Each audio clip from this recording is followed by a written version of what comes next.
For more on the ongoing NBA season, kasama natin ang basketball vlogger na si Enzo Flojo. Enzo, welcome back to the sport. Hey, Pete. Thanks for joining us. All right. We have some surprising teams at the top. Definitely. If I asked you last month, nung start ng season na after 20 games, would you see Memphis and Toronto #1 in the West and the East? Definitely not. No way. Contenders, playoff teams, Contenders, yes. So maybe top 4, top 5, but top for each conference? Correct. No way. Lalo na siguro, unahin natin ng Memphis. So, napakalakas ng West. Ang dami malalakas sa teams dyan. How have they done it so far? One guy I can see clearly who has been a major difference is Marc Gasol. Oh, definitely. Which, mind you, laki na ng pinayat niya. Sobra. Kasi there was a big discussion about Carmelo and LeBron losing weight. Si Marc Gasol also lost a lot of weight. So how has that helped him? What is he doing better this time? Well, he's scoring, a bunch of points every game. This is parang he's averaging a career high this season, about 20 plus points, and he's never really scored that much consistently. So that's one of the biggest differences for Memphis right now. They can count on Gasol. Not just for defense, but that's what he's known for, or rebounding, but even for scoring as well. Ang laki ng pinayat niya, he looks more mobile, he's consistent with his mid-range game, and you have to remember, Teach, he's playing in a contract year. Because after this year, pwede na siyang mamili ng ibang team. Actually, December pa lang, technically, pwede siya mag-extension, but he'll be worth much more if he lets it expire and talk in the summer. But yung owner nga ng Grizzlies have actually said, kasi ang dami na nagpaparinig na they're gonna try and get Gasol next free agent season. Memphis wants to keep him. Because he might be the next Tim Duncan now. Right, but he has said himself he wants to see how the team competes this year. He's not saying necessarily they have to win a championship. He's not demanding a certain level of performance, but he says he wants to see the level of competition, how they make an effort if everybody's buying in. Because Aminado siya is open to moving out if it's not up to his standards. But the thing with Memphis is, well, based on what we've seen so far, it looks like they will make a big jump this season as long as they stay healthy. That's always been the key for them. Well, another big part of, as good as the bigs have always been, the grit and grind inside game of Gasol and Randolph, the point guard has been challenged to step up. And has Mike Conley answered that call finally? Do you think he's one of the reasons as well for the hot start? I'd put Mike Conley up there, among the other, maybe as a top 10 point guard in the league right now. No, he's always been on the fringes of the top 10 past few seasons. But so far, yung start niya ngayong season na to, very, very good. He might even be a borderline all-star. He is for Memphis what Kyle Lowry was for Toronto last season. So he could be staring at a very big season for Memphis. Ang note mo pa nga, na they've actually gone 7-1 against teams that are above 500. Yes. And parang sa tingin ko rin, 3 out of 4 against playoff contender teams talaga. So, hindi madali. Yung ginawa nilang record ito, hindi mo pwede sabihin na mahinang teams nila. It's not about their schedule, it's not about who they beat, but what they've done beating these good teams. All right, another team we want to talk about, of course, the surprise in the East. Everybody was saying, the East should be the Bulls, and then the Cavs, and then the Heat. Yun yung order ng karamihan. Most experts predicted it would be that way, but it's nowhere near that right now. Nowhere near that. Even Toronto, and then even Washington, before you see Chicago, of course, has been hurdling the injury absences of the Derrick Rose. It's another issue. But Toronto, the number one team in the East, did this shock you as well?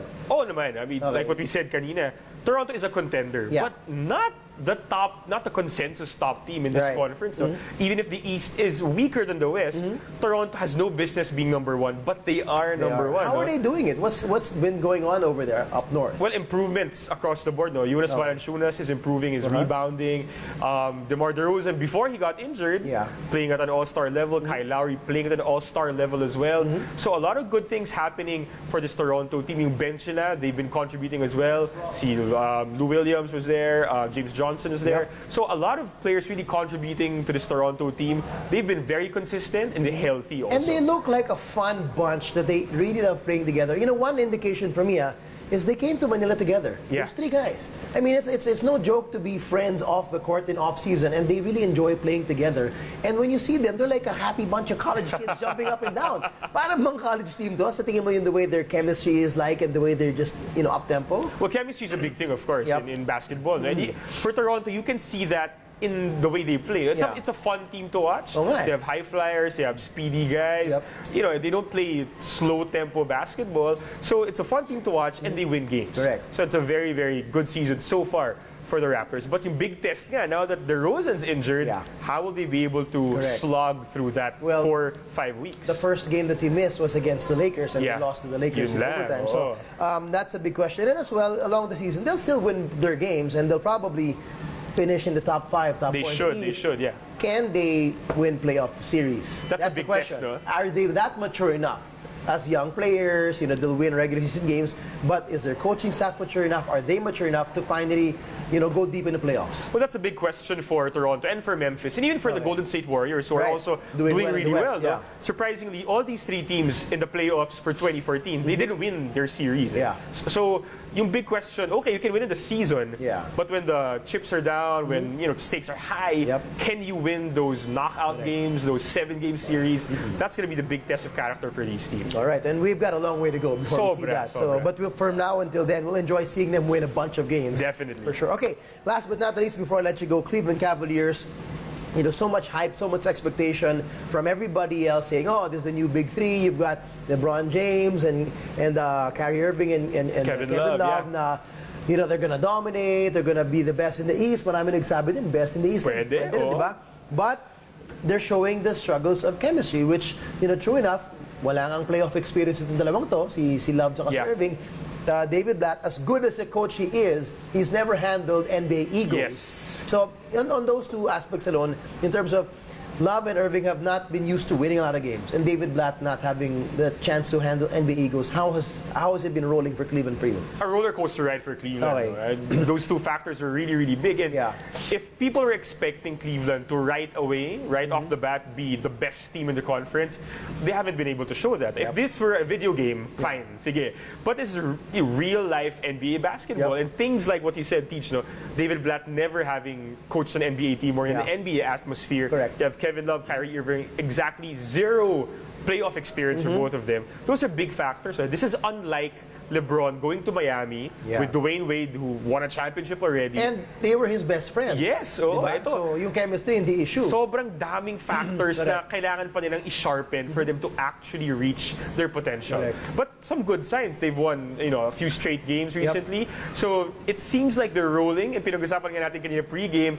it'll be a long time pa before they actually get a big face a big test Parang like Memphis. middle of December pa ata Memphis. But before that, mga mahihinang teams. So they have a stretch of 8 to 10 games that they can go 80%. Yes. So that's good momentum for them. You think that time for them to get some feel-good wins together? Well, they should. They can't waste this stretch where I think they're going to face Toronto twice without DeRozan. Correct. They're going to face a weekend Brooklyn team. So they can't waste this stretch where they could go, like you said, 8-2 or 7-3. If they do that, then that's going to be good momentum heading into Memphis and some tougher games ahead. May ibang nagsasabi din na huwag kalimutan na this team has 10 new players. That's a new team. Yeah. It's a completely 10 new out team. of 15. That's a new team. Completely new situation for all of them, adjusting to each other. It's a very, very different environment also. So ibang-iba to sa nangyari kay LeBron sa Miami. Sobra. Na marami rin silang bago, but they were not 10 new players. Probably a handful, 4 or 5, diba? Including sila Mike Miller when they came along. But 10 new players, no matter who they are, mahirap yun. Kahit all-stars pa yung iba dyan, former all-stars. So, how patient will you be? Well, if you are the GM of Cleveland, how patient will you be? And if it doesn't happen by January, will you put the blame on David Blatt? I don't think he should do that. No, this is a team like what you said, it's a completely new situation. So if you're the owner of Cleveland, if you're Dan Gilbert, you need to be extremely patient. No? And if I were the owner of Cleveland, I'd try to reread LeBron's statement before he joined Cleveland. No? So be patient. It's going to be a process. What if they hope to achieve what Miami achieved, which is to win championships, it's going to take much longer in Cleveland. I'd be surprised if they win it in year one. Or even in year 2. It's going to be a little longer, a little harder than, his time in Miami. But by the All-Star break or by January, do you expect them to be at least in the top 5? They should be. They should be top 5, top 4 even in the East by that time. They should have a bit more identity already at that time. And, Kyrie and Kevin Love, they should be able to adjust to their roles, especially Kevin Love. He should be able to adjust to his role much better by that time already. But they have defensive liabilities na They just don't have the people to do it. They don't have a rim protector. Yeah. They don't have, young, fast perimeter defenders. I mean, not until, Irving really buys into that and becomes that. But he was never known to be a defensive point but guard. He's got the speed and athleticism to do it, so it's a matter of him buying into it. Yeah. But, their defensive problems, how do you think they'll overcome it? Or they'll just outscore the opponents?